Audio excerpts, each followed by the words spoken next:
తల్లిదండ్రులను పట్టించుకుని ఉద్యోగుల వేతనంలో 10% వారికి చెల్లించేలా చట్టం తీసుకువస్తామని గ్రూప్ 1 కు ఎంపికైన ఉద్యోగులను తెలంగాణ ముఖ్యమంత్రి రేవంత్ రెడ్డి హెచ్చరించారు.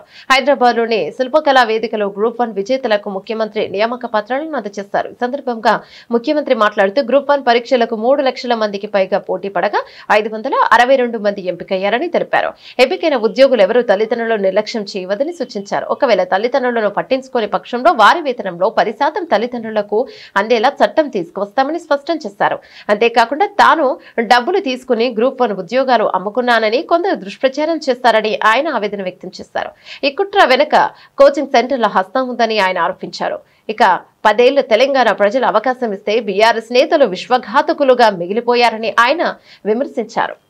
యువకుల యొక్క తల్లిదండ్రులకు మనస్ఫూర్తిగా నేను అభినందనలు తెలియజేస్తున్నా.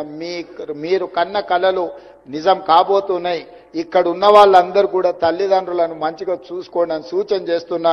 తల్లిదండ్రులను మంచిగా చూసుకోకపోతే తొందరలోనే చట్టం తెస్తున్నా. 10% మీ జీతం కోసి చక్కగా మీ తల్లిదండ్రుల ఖాతాలు వేస్తా.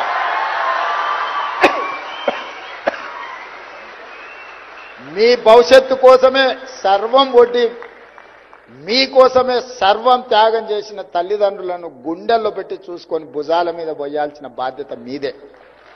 ఎవరైనా ఎక్కడైనా నా దృష్టికి తల్లిదండ్రులను నిర్లక్ష్యం చేసిందని తెలిస్తే మాత్రం తప్పకుండా మీ 10% జీతాన్ని కోత విధించి మీ తల్లిదండ్రుల ఖాతాల్లో వేస్తానని తెలియజేస్తూ మీ అందరి దగ్గర సెలవు తీసుకుంటున్నాను.